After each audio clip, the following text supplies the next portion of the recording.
안녕하세요. 광주과학기술원 GIST에서 온 장재혁이라고 하고요. 저는 GIST 블록체인 경제연구센터에서 연구를 하고 있는 연구원입니다.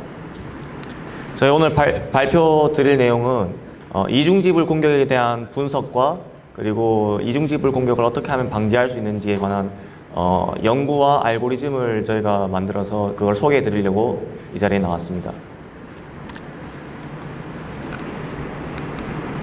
저희 발표 시작하기 전에 먼저 GIST를 좀 소개를 해드려야 될 것 같은데요. 왜냐하면 GIST를 모르는 분들이 너무 많더라고요. GIST는 학교입니다. 대학교입니다.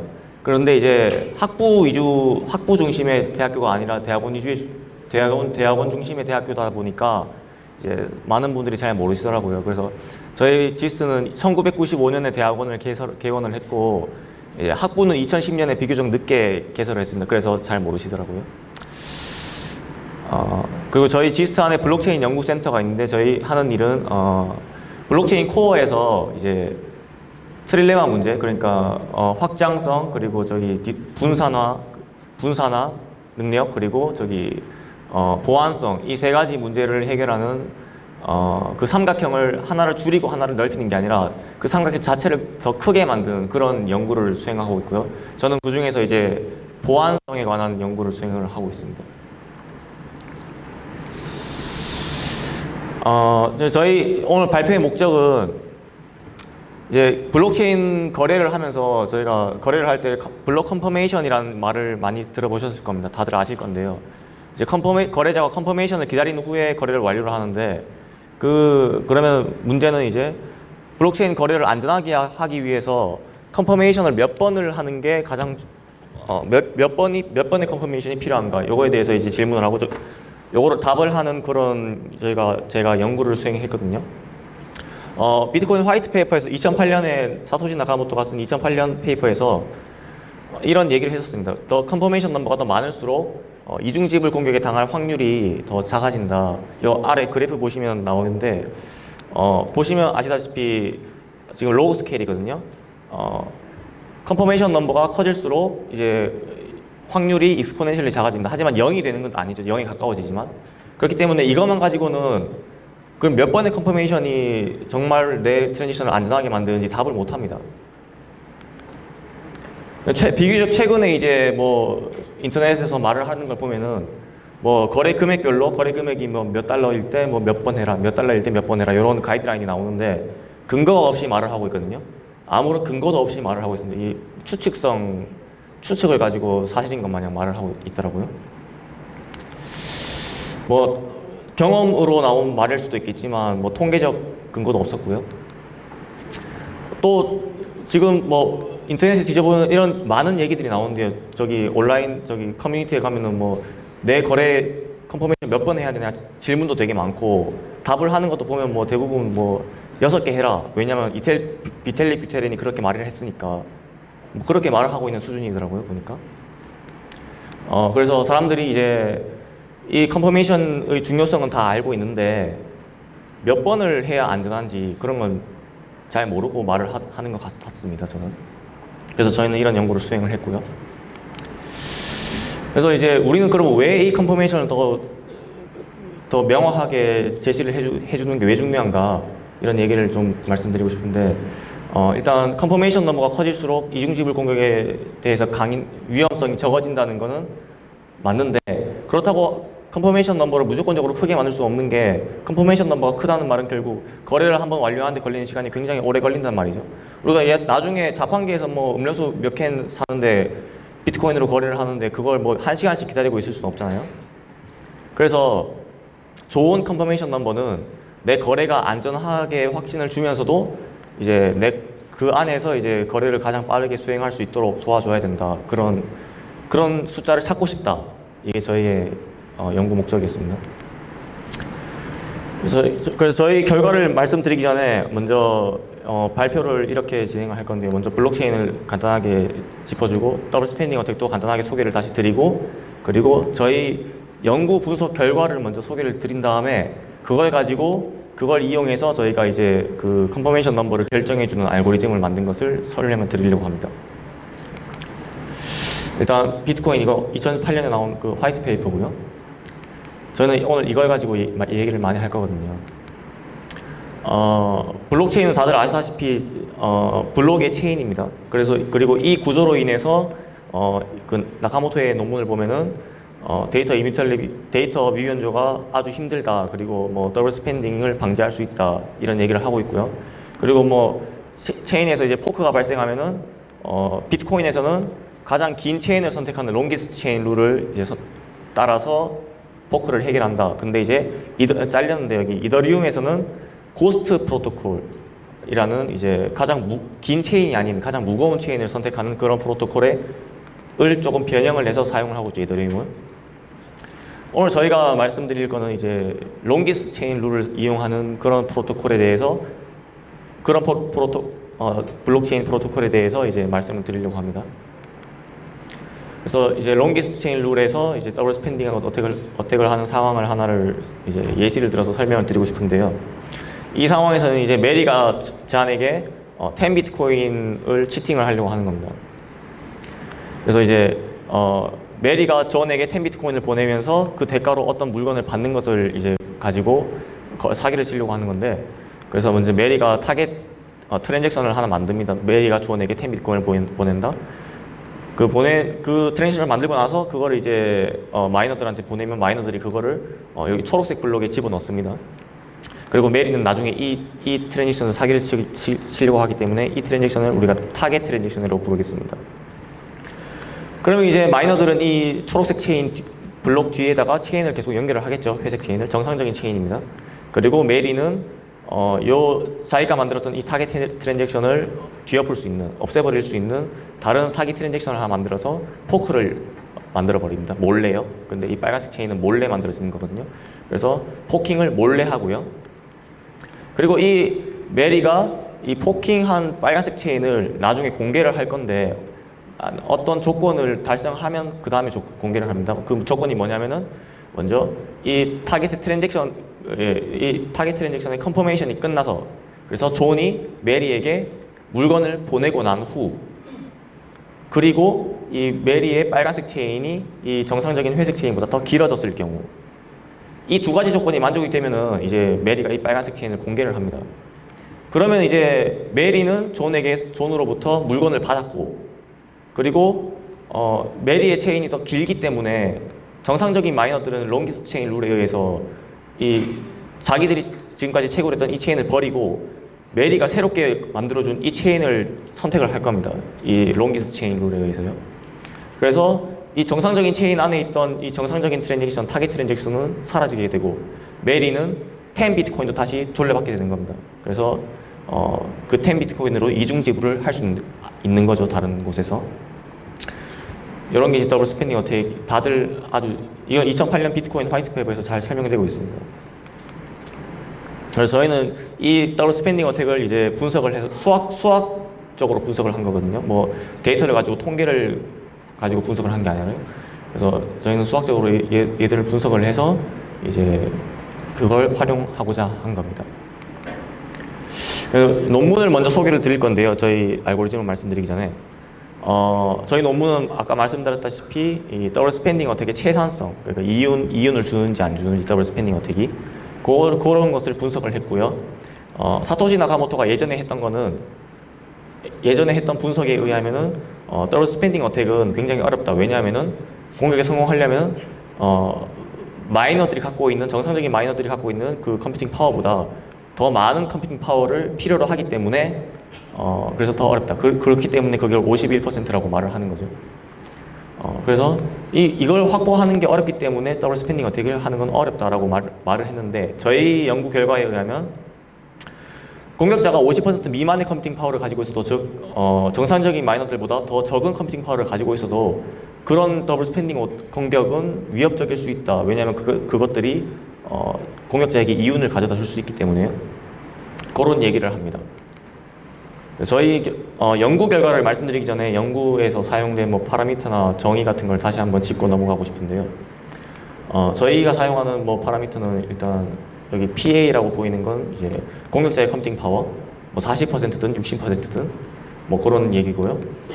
NBC라는 게 이제 블록 컨퍼메이션, 내가 공격 대상 내 타겟 트랜잭션의 블록 컨퍼메이션 넘버 NBC, 그리고 T컷이라는 걸 저희가 새롭게 도입을 했는데 이제 공격자가 공격을 하다가 공격을 하는 것도 계속 비용이 시간에 따라서 비용이 발생합니다. 그래서 로스를 컷하기 위해서 공격을 하다가 이 가능성이 없다, 내한테 이윤을 안 줄 것 같다 그러면 컷을 하는 게 당연한 얘기죠, 공격자 입장에서는. 그래서 이제 컷 타임, 공격자가 공격을 하다가 시간이 이만큼 지나면은 이제 공격을 멈추는 그런 상황을 만들었고요. 그래서 이제 저희가 정의한 공격 성공 조건은 아까 말씀드린 컨퍼메이션이랑 블록 컨퍼메이션이랑 그리고 공격 체인이 더 길어졌을 때, 그리고 이 두 가지 조건이 T컷이라는 컷 타임 내에 달성이 되었을 때 저희는 공격에 성공했다고 디클레어를 합니다. 선언을 합니다. 그리고 저희 또 마지막으로 저희 결과를 또 소개해드리기 전에 나카모토의 결과를 다시 한번 말씀드리고 싶은데요. 2008년 그 화이트 페이퍼 있는 건가요? 다 이 화이트 페이퍼를 보셨으면 이 수식을 다들 한 번씩 보셨을 겁니다. 얘들이 한 게 이 나카모토가 한 게 뭐냐면은 이중지불 공격이 언젠가는 공격에 성공할 확률을 계산한 거거든요. 그 말을 저희가 다시 한번 풀어서 말씀드리면은 공격자가 50% 이상의 컴퓨팅 파워를 가지고 있고 시간이 무한정 주어졌을 때 언젠가는 공격에 성공한다 라는 말이거든요. 이것만 보면 굉장히 공격 성공 조건이 어려워 보입니다. 왜냐하면 50% 이상의 컴퓨팅 파워를 또 필요로 하기 때문에요. 근데 이제 나카모토의 결과로는 아직 알 수 없는 게 뭐냐면은 그럼 50% 미만의 컴퓨팅 파워를 가지고 공격을 하는 건 정말 의미가 없냐, 그런 이중지불 공격은 의미가 없나. 저희는 그 의미라는 거를 최산성으로 의미를 부여했고요. 정말 이 공격자에게 이윤을 안 주나, 그거는 나카모토의 결과를 가지고는 얘기를 못하죠. 물론 이런 최산성에 관한, 이중지불 공격의 최산성에 관해서 연구를 한 학자가 세계 뭐 그룹이 5개에서 10개 정도 된 걸 제가 봤습니다. 근데 다들 그런 연구들은 다들 이런 계산을 쉽게 하기 위해서 이런 조건에 막 가정들을 엄청나게 달아놨더라고요. 약간 현실성이 떨어지는. 저희는 그런 거 없이 이 조건만을 가지고 계산을 했습니다. 그래서 저희 결과를 말씀드리면은 저희는 이제 저희 결과는 이 띠어렘을 보시면 되는데 공격자의 컴퓨팅 파워가 뭐 40%든 30%든 60%든 몇 %든 그 내가 공격하려고 하는 그 타겟 트랜잭션의 금액이 여기서 계산된 이 값보다만 크면은 공격자에게 이윤을 준다. 그러니까 내가 공격하고 싶은 그 거래 금액이 충분히 크면은 공격 성공 확률이 100%가 아니라도 공격자는 이윤을 기대할 수 있다. 약간 주식이나 그런 것도 이런 얘기죠. 그리고 뭐 스포츠 토토 확률이 낮지만 딸 게 많으면 하지 않습니까? 이윤을 기대한다면 그런 얘기죠. 그러니까 이윤을 기대할 수 있다라는 겁니다. 그래서 요 V-sub 이 식에서 말하는 이 값을 저희는 위험 거래 금액이라고 말씀을 드리고 싶습니다. 위험 거래 금액. 이 위험 거래 금액보다 내 거래 금액이 크면은 위험하고 작으면은 안전하다. 왜냐하면 공격자에게 이윤을 안 주니까요. 여러 가지 또 수학적인 결과가 몇 개 있는데 이런 생략을 하겠습니다. 그래서 저희는 이제 저희 분석 결과를 이제 하나 예시를 들어서 비트코인 캐시라는 이 네트워크를 공격할 때 그럼 그 조건을 달성하기 어려운가를 저희가 보여드리고 싶은데요. 공격자가 35%의 컴퓨팅 파워를 가지고 공격을 한다고 가정을 할 때 그리고 그 타겟 트랜잭션의 컨퍼메이션 넘버가 5개라고 가정을 할 때 제가 계산을 해보니까 그 조건을 만족시키려면은 이제 내 타겟 거래 금액이 13.225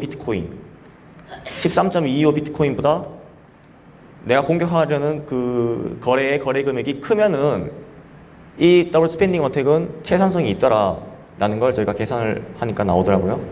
제가 이 자료를 작성할 때는 이 13.225 비트코인이라는 게 달성하기 쉽다고 말씀드렸는데, 왜냐하면 그때는 이 비트코인 가격이 400만 원 정도였거든요. 지금은 뭐 1000만 원 넘어가니까 막연하게 쉽다고는 말씀 못 드릴 수도 있겠는데, 근데 이거 뭐 주관적인 거니까요. 돈이 많은 사람들에게는 이런 게 쉬울 수도 있죠. 그래서 이렇게 사용할 수 있더라 보니까. 그래서 저희는 어떻게 이 연구 결과를 사용하고자 하냐면은 알고리즘을 하나 만들 겁니다. 이 알고리즘의 인풋은 내 거래가 안전한지 판단하고 싶은 내 거래 금액과 내 거래 컨퍼메이션 넘버를 인풋으로 놓고요. 또 다른 인풋은 내가 속한 그 네트워크의 정보, 뭐 블록 마이닝 리워드라든지 블록 마이닝 코스트, 그러니까 블록 하나 생성하는데 얼만큼의 비용이 드는지 이런 네트워크 실시간으로 변하는 네트워크 정보를 입력으로 넣으면은 이제 아까 그 저희 분석 결과를 가지고 이제 이 위험 거래 금액을 계산을 하고, 그래서 내 거래가 이 위험 거래 금액보다 더 작냐 크냐를 가지고 저희는 내 거래가 안전하다 혹은 위험하다를 말을 해주고 싶은 겁니다. 아까 그래서 여기 보시면 인풋이 뭐 여러 가지 들어가는데 여기 네트워크 정보 그럼 이 실시간으로 변하는 이 네트워크 정보는 어떻게 구할 거냐? 인터넷에 아주 잘 나와 있습니다. 저희 같은 경우는 이제 이 블록 마이닝 코스트, 그러니까 블록 하나를 생성하는 데 드는 비용을 계산할 때 저희는 nicehash.com이라는 사이트에서 그 금액을 가져왔거든요. nicehash.com이라는 건 이제 채굴 장비를 대여해주는 클라우딩 서비스를 해주는 그런 사이트고요. 여기 가면 이제 채굴 장비 대여 비용이 나옵니다. 시간당 비용이요. 그걸 가지고 계산을 해보니까 이 비트코인 캐시라는 거를 이제 보면은 블록 마이닝 리워드는 0.68 비트코인인데 하나 채굴할 때마다, 근데 코스트는 0.69가 들더라. 그러니까 정상적으로 채굴하면은 이윤을 기대하기는 어렵다는 말이죠.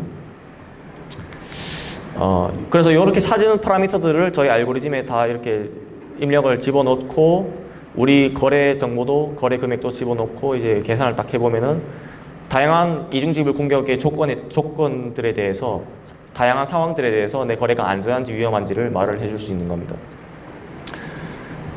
좀 더 직관적으로 설명을 보여줄 수 있다고 저는 봅니다. 그래서 예전의 가이드라인과 나카모토의 가이드라인과 저희의 가이드라인을 좀 마지막으로 비교를 해드리면 저희는 뭐 몇 가지 정보들이 더 입력으로 들어가고요. 네트워크의 정보라든지 그리고 내 거래 정보라든지, 그리고 아웃풋으로 나오는 거는 나카모토의 경우에는 확률만 말을 해줬죠.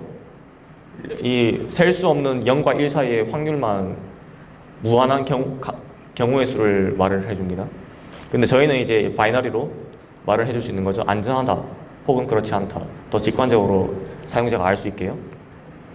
사용되는 뭐 수학도 얘들은 나카모토는 이제 확률만을 얘기를 했는데 저희는 확률 더하기 비용 그리고 공격에 걸리는 시간 이런 것까지, 공격 성공 시간 이런 것까지 이제 말을 해줄 수 있는 겁니다. 이제 요 알고리즘 그렇게 해서 저희가 이걸 좀 개선을 하면서 저희 결과로부터 새롭게 알 수 있는 건 뭐냐면은, 예전에 나카모토의 결과를만 가지고 보면은 공격자의 컴퓨팅 파워가 51% 이상이면은 뭐 트랜잭션 금액이 어떻든 컨퍼메이션 넘버가 몇 개든 항상 그 모든 트랜잭션은 위험합니다. 나카모토가 말하는 게 51% 이상의 컴퓨팅 파워를 가지고 있으면 공격 성공 확률이 항상 1이라고 말을 하니까요. 근데 저희의 계산을 보면은 공격자의 컴퓨팅 파워가 51% 이상이라도 비용이 드는 건 마찬가지이기 때문에 그러니까 공격자가 이윤만 못 취하게 하면은 우리 거래를 안전하게 만들 수 있다는 게 저희의 연구 결과로 새롭게 도출할 수 있는 결론이고요. 그래서 마지막으로 요약을 드리면 저희는 이제 뭐 수학적으로 새로운 분석을 해서 그걸 이용을 해서 사용자의 거래가 안전한지 위험한지를 판단해 줄 수 있는 그런 알고리즘을 만들었다. 예, 이상입니다.